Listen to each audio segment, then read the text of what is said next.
Hi everyone, and welcome back to the Brick Pods. Today we're going to talk about where to start when you're building a Lego room. For most people, the first instruction on the step-by-step guide won't be convince your neighbours to move out and purchase their house. That's what we did. We didn't have enough space for a Lego room and we liked the look of their loft extension. So step one is to understand your space. I thought whilst we talk about this, I would give you a quick tour of our current Lego room. So on display at the moment, we've got our winter village, which moves downstairs at the start of December. And then we've also got quite a few modulars on display here. The tables you can see are IKEA tables. I think they're Linmon tables. And we've also got a nice bit of damp on the wall that we need to sort out. You can also see that we've got a set of boards in the corner there. Those are actually the boards that the Winter City goes on Winter Village goes on when it moves downstairs. So they're covered currently in some white felt just to make it look a bit more snowy.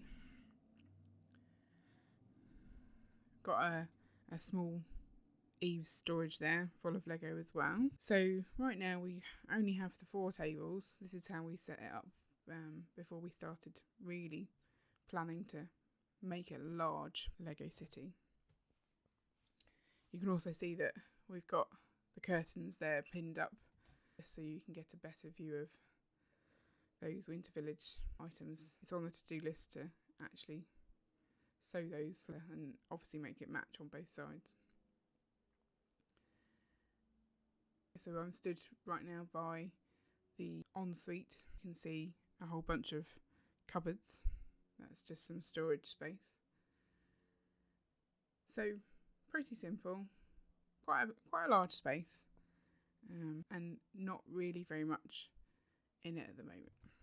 So as part of understanding your space, I find it helpful to have a diagram of the layout. So a lot of measuring and re-measuring has happened, and I finally settled on a way to store that. I tried a couple of options. I tried putting it in a computer program, but that wasn't working for me. So I started sort of drawing on some squared paper, but that was far too small to get sort of the detail in that you wanted. So I suddenly remembered that sticky back plastic has bigger squares. So I created this board using board left over from my wedding seating plan, which my chief bridesmaid said I'd never use. I won't mention that I've been married 9 years now. So I stuck the back of the sticky back plastic onto the board, mapped out the Lego room, drew it on, and then used the actual sticky back plastic to provide a shiny surface that we could then write on if needed or stick things to, just keep it a bit more durable. So once you've got your floor plan all drawn up, the next thing you're going to need is some tables. So as I mentioned, these are the IKEA ones that we've gone for. We are considering changing the legs so that we go for the more telescopic legs to allow us to alter the heights of the tables. We just went for the cheap ones initially. You could stick items onto this board. So I've got some cutouts here in the green paper of the tables to sort of lay out and play. This is the current layout we've got here. And so you can see there's quite a lot of space still left in the Lego room. And so if you want to create a Lego city, you probably want a bit more space than that. We were also keen to get a train to go around it. So our first thoughts were to add a few more tables in along here. We'd left an access hole so that we could get it into the tables easily, and we deliberated a while over which end to leave that access hole. Obviously this option here you come straight in and you're faced with the Lego city as you open the door. And if you want to go in and get to it, you have to go all the way to the end of the room and back round. But at the same time, if you're in the Lego city and you wanted to go to the loo, we thought it would be quite handy if you could get out quickly. So I think this is the one that we were going to settle for. And we had to try and think of a way to maybe put a bridge across so we could get our train track in. But then we've been watching Robin Hood bricks recently, and we suddenly had this realisation that why does there even need to be an access gap? Why can't we go under the tables? It seems like a crazy idea, but at the same time it gives you a lot more space, and I'm quite willing to crawl under the tables if I can get a few more Lego builds in. So we finally settled on a slightly different plan, which I think gives us an awful lot more space. As you can see, we've got, instead of the 3 additional tables, we now have 1, 2, 3, 4, 5, 6, 7, 8, 9 additional tables there. So we've got the 2 standing holes, and then obviously some access to our ensuite. You can also see another method here for using this board. So instead of using the bits of paper, actually just drawing on your tables or whatever it is you're trying to plan. I think the paper is really quite a good idea for the actual planning process when you're trying to move things around, see if things fit. Whereas once you've finished drawing them on, then gives you another layer to then work on top of. So now we can start putting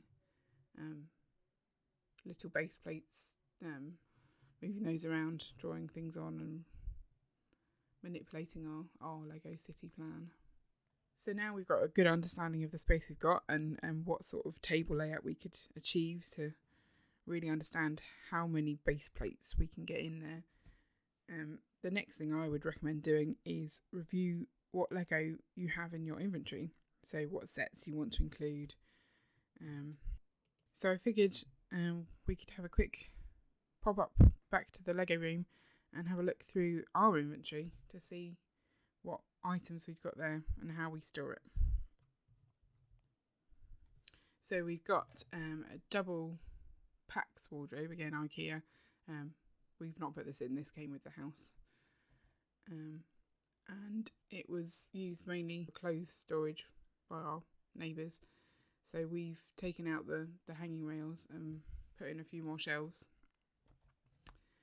You can see this is sort of the cupboard with the bigger sets in. Got quite a few items there. Can start to group them really to things that will go together. So you've got several Ninjago sets there, so you can group those into a sort of a theme that you want to include in your city, or the fairground type items there, group those again, and get a real feel for what content you have to start building. The second of the 2 cupboards actually has a bit of an interesting side to it, and an ironing board for some reason. So we still need to do some work in here to maximise the storage, but you can see that it actually goes above the staircase to the loft room. We've got those additional stairs, so you can walk through into the cupboard. The boxes there have all got sort of sets that we've built previously and haven't rebuilt. So obviously we used to build them but didn't have anywhere to store or display them, so they'd go back into boxes until we had our Lego room. We've also got the smaller sets here, and then a big gaping hole. Our idea behind that hole was to knock a space through to our loft in the original house, what we refer to as Narnia, just to give us a slightly more accessible route into that loft instead of a step ladder. We were going down the self-creation route, as in my husband just knocked a hole, but we soon realised that there might be some support stones in there that we didn't really want to play around with, so when we get some building work done on the house in the next year, we're going to get that included into the project, which might not be good for the Lego room. I'm going to guess it's going to create quite a lot of dust. We'll cross that bridge when we come to it. So now you understand what sets you've got to go in your city. It's about thinking about how many base plates can you dedicate to things like a fairground, or how many base plates do the modulars take up. Looking at the space that we have available on the tables, we think we've got just under 200 base plates worth of space. That's 32 by 32 studs base plates, by the way, just to clarify. So I started by listing all the areas that I wanted to include in the Lego City. I actually did this in a Trello board. I quite like using Trello for organising my personal life, so it made sense to organise this project in there as well. I then talked through with my husband about how big each area could be, given that we knew how much space we had, and we came up with some rough numbers. I also took a look at some of the key items that I wanted to include in specific areas. So, for example, the fairground, I had a look at how big the roller coaster and the carousel and Ferris wheel were, what their base plate footprint was, listed that out. So from there I could take that information, make sure it fitted, see if there was more space to include other items in the fairground, or whether I would have to slim down my list of choices to fit into the area that we'd budgeted for.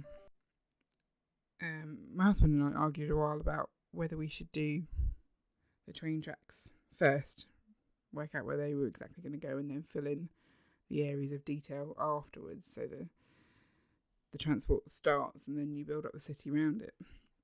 And I kind of feel that would be useful, because I don't think planning a train is going to be easy if you have to keep going around obstacles you put in its way. But at the same time, we don't have all the track right now, and we can draw it on our picture, but really understanding it, you need to, I visually need to see it to understand it. I think my husband is a lot more capable of picturing things in his head, whereas I like to see things laid down.